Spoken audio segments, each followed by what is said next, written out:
आपल्यासोबत आहेत रुपाली ठोंबरेजी. रुपालीजी, काय म्हणाल? पुन्हा एकदा पुणे हादरलेलं आहे आणि अशा प्रकारची घटना, नरसापूरचं प्रकरण एवढं ताजं असताना पुन्हा एकदा समोर आली आहे. काय प्रतिक्रिया आहे तुमची? नसरापूरच्या प्रकरणानंतर मुलींवर जे काही अन्याय अत्याचार होत होते त्याच्यामध्ये नागरिक आता सतर्क राहायला लागलेले आहेत. हा जो कोणी आत्ताचा पर्वतीच्या इथं माणूस 50 वर्षाचा आहे, ही सगळी बिनकामाची एरियात फिरणारी वरिष्ठ किंवा जी काही व्यसन करणारी लोक आहेत यांना वेळीच जे म्हणजे यांच्या प्रतिबंधक वगैरे कारवाई खरंच होणं गरजेचं आहे. कारण का गुन्हा झाल्यानंतर न्याय मागण्यापेक्षा नागरिकांनी, घरच्यांनी, सगळ्यांनी सतर्क राहून असे जे काही विकृत लोक आहेत त्यांना मला वाटतं त्याला पकडून पोलिसांच्या ताब्यात दिलेलं आहे. पण तसं ताब्यात द्यायच्या आधीच त्याला जरा इतका जबर मारणं गरजेचं होतं. एक वेळ आपल्यावर केस झाली तरी चालेल, परंतु पुन्हा परत कधी त्या म्हणजे लहान मुलीवरच नाही, महिलेकडे बघायची सुद्धा हिंमत झाली नाही पाहिजे. आणि हे आपल्याला करावं लागेल. लक्षात घ्या, पोस्को अंतर्गत कायदे कडक आहेत, परंतु जी काही कायद्याची त्या लोकांना भीती नव्हती किंवा गोरगरीब किंवा सर्वसामान्य जे लोक असतात असे गुन्हे झाल्यानंतर पोलीस स्टेशनमध्ये जात नव्हते. पण रुपालीताई, कायदे कडक आहेत आपण म्हणतो आहे, पोस्को सारखा कायदा असून सुद्धा अशा प्रकारच्या घटना घडतात. तर कुठेतरी आता कायदा हा पूर्णपणे बदलला पाहिजे असं नाही वाटत का? चौरंगाची मागणी सुद्धा झालेली आहे नागरिकांकडून. तर कुठेतरी आता एक वेगळा विचार होण्याची गरज आहे का? कारण की कायद्याचा धाक पुण्यामध्ये तर खास करून राहिलाच नाहीये. तुमचं काय मत आहे? पुण्यामध्ये कायद्याचा धाक त्यांना बसण्यासाठी पोस्को अंतर्गत मध्ये तुम्हाला सांगते त्यांना 6-6 महिने जामीन मिळत नाही. मी पोस्को अंतर्गत म्हणजे ते 12-13 वर्षाच्या आत, म्हणजे तसं 18-16 वर्षाच्या आतील म्हणजे जोपर्यंत संज्ञान होत नाही त्याला त्याच्या आतील मुलांना पोस्कोच्या अंतर्गत कारवाई केली जाते. परंतु आता जे आपल्या समोर म्हणजे आजची मुलगी 9 वर्षाची आहे, बिचारी नसरापूरची मुलगी तर 4 वर्षाची होती, अशा गुन्ह्यामध्ये तर आरोपीला कुठेही म्हणजे जागाच मिळाली नाही पाहिजे सुटण्यासाठी. म्हणून लहान मुलांवरील अत्याचारामध्ये कडक इम्प्लिमेंट होणं गरजेचं आहे. पण मी त्याच्या पुढे म्हणते की आपल्या लेकरांवर अन्याय अत्याचारच होता कामा नये, याच्यासाठी आपल्याला खास पावलं उचलणं गरजेचं राहणार आहे. कारण का गुन्हा झाल्यानंतर ठीक आहे ना, कायद्याने त्यांना, कारण का किती जरी म्हणलं चौरंगा करायचं तर कायद्याने चौरंगा करण्याची परमिशन मिळत नाही. मग अशा वेळी जेव्हा आपण कायद्याचा चौरंगा करू त्यावेळेला ती केस आपण अंगावर घेऊ ना. आपल्या लेकीबाळींसाठी जर त्यांच्यावर ती भीती बसण्यासाठी जर एक दोघा तिघांना जर ही अशा पद्धतीची आपण शिक्षा दिली तर पुढचा माणूस हा आपल्या लेकीबाळींकडे वाईट नजरेने बघणार नाही. बरं, हे झाले बाहेरचे. आपल्याच परिवारामधली जी लोक आहेत त्यांच्यासाठी सुद्धा आपल्याला सतर्क राहणं गरजेचं आहे की बाबा आपल्याच परिवारात राहून जर आपल्या लेकीबाळीवर वाईट नजर ठेवत असेल तर वेळीच त्याच्यावर सुद्धा कारवाई करणं आपल्याला गरजेचं आहे की जेणेकरून आपल्या लेकीबाळी सुरक्षित राहतील. अशी कठोर पावलं आपल्याला उचलावी लागतील. रुपालीताई, फडणवीसांनी आता 2 दिवसापूर्वी सांगितलं की फास्ट ट्रॅक वरती ही केस चालवली जाईल, पण आपण आजच बघितलंय की पुन्हा त्याला 5-6 दिवसाची पोलीस कोठडी मिळते.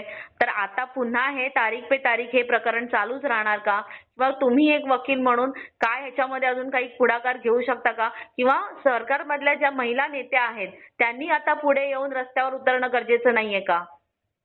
एक लक्षात घ्या, आज जी त्याला पीसी झालेली आहे कायद्यानुसार 14 दिवसाची पोलीस कस्टडी देण्याची तरतूद त्याच्यात आहे. की कशासाठी? की तपासामध्ये ते चार्जशीट जाणं, त्याचा जो गुन्हा घडलेला आहे त्याचे सगळे साक्ष, पुरावे, पंच हे सगळं त्याच्यामध्ये घ्यावं लागतं. ते घेतल्यानंतर नसरापूरमधली ज्या चिमुरडीची जी केस झाली त्याच्यामध्ये 15 दिवसामध्ये आरोपपत्र ते दाखल करणार म्हणून पोलिसांनी सांगितलं आहे. त्या केसमध्ये फास्ट ट्रॅकवर जास्तीत जास्त 6 महिने ते कमीत कमी ते 6 महिने आणि जास्तीत जास्त वर्षाच्या आत त्याला शिक्षा होऊ शकते. हे कायद्याने मी तुम्हाला सांगितलं.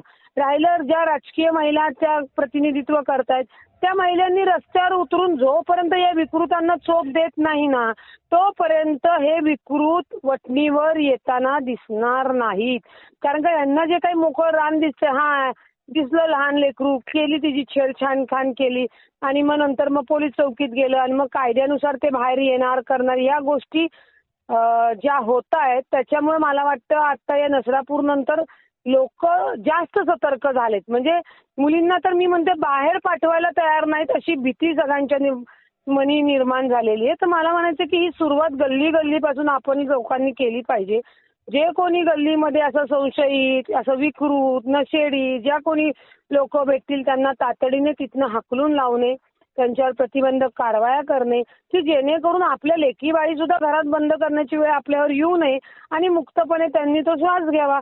याच्यासाठी लोकप्रतिनिधी, पोलीस आणि सरकार तिघांनी आणि सामाजिक कार्यकर्ते या सगळ्यांनी डोळ्यात तेल घालून काम करण्याची वेळ आलेली आहे.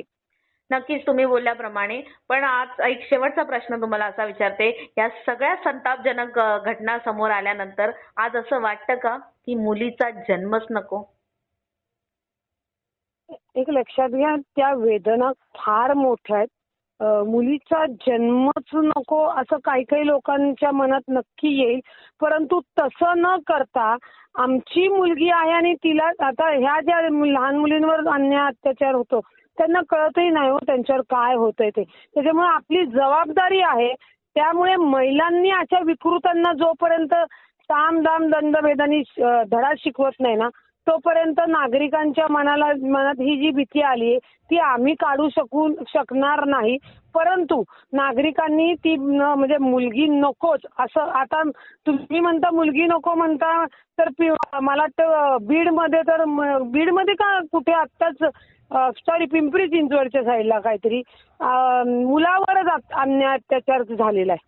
म्हणजे असं काही नाही की बाबा महिलेंवरच ही विकृती आहे. ही विकृती काही लोक जी नशा पाणी करून याचे उत्तेजन काय ते पदार्थ खाऊन वगैरे जी करतायत त्याच्यावर जरब बसवणं हे पोलिसांचं काम आहे. त्यासाठी प्रत्येक पोलीस स्टेशनच्या पीआयनी त्यांचं जे कार्यक्षेत्र आहे पोलीस चौकीत न बसवता पेट्रोलिंग करणं, प्रतिबंधक कारवाया करणं आणि नागरिकांना ही हमी देणं की हो आम्ही तुमच्या सुरक्षतेसाठी रस्त्यावर आहोत. तेव्हा कुठेतरी ही भीती त्यांच्या मनातनं कमी होईल.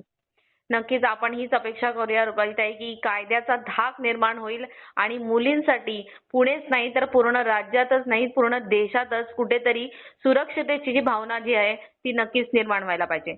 धन्यवाद रुपालीताई आमच्याशी बोलल्याबद्दल.